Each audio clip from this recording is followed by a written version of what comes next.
Hello guys, welcome to DATAHACKS. My name is Bharat Natrayan. Now we are in a 27th video of Next.js series.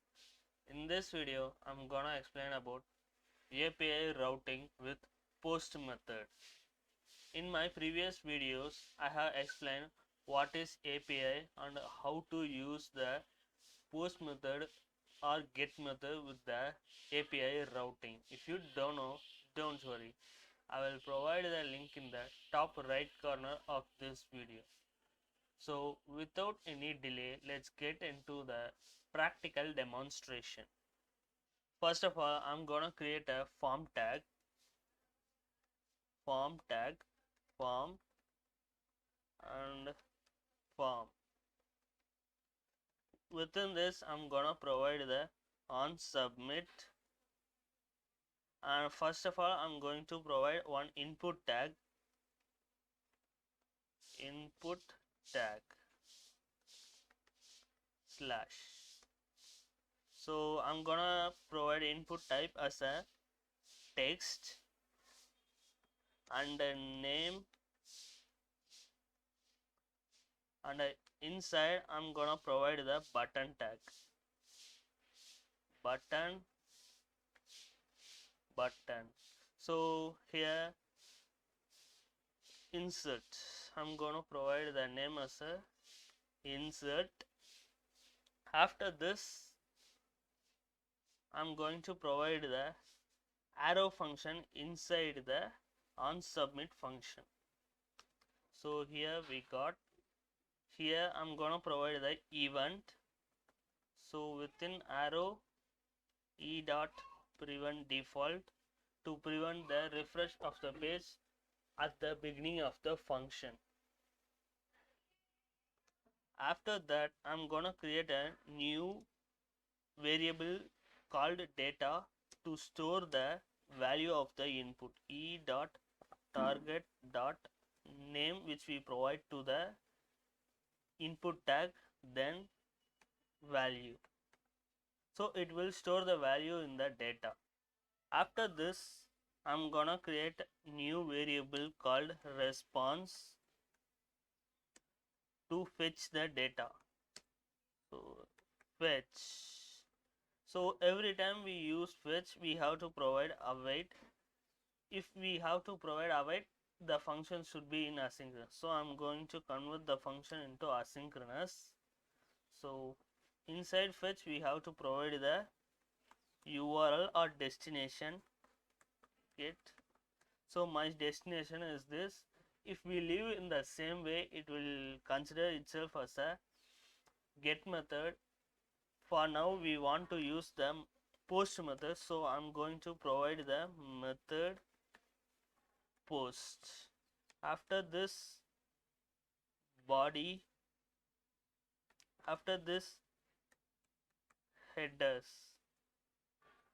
So in this JSON dot stringify equal to the name which we have created here to store the data. So data. In headers, I'm going to create object.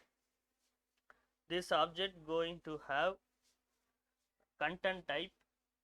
So content type application slash JSON.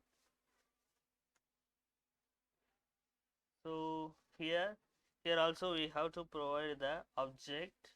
We have missed this one. After this, next we are going to convert this into JSON format. For also we need to create a new data 1. So we have to put this one inside the curly braces. Here response dot JSON, and we have to provide await. So we have successfully created the functions which need to post the data to the get method. So here we by default itself it will consider as a get method. So to check the method we have to provide conditions. So I'm using if else condition, else if, so put it here. So request dot method equal to get, and after doing this cancel, and I'm gonna paste the default function here inside the get method. Next, I'm going to paste this condition and check for the post. Here also I'm gonna paste this condition, same condition. But before that I'm going to append the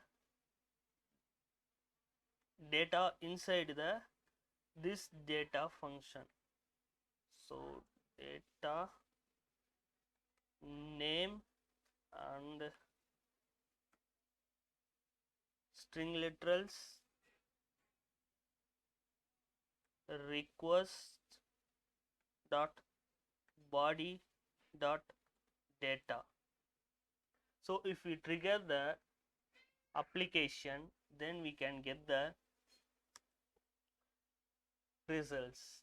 So for now I have triggered the application, we can access here. So let's access and check.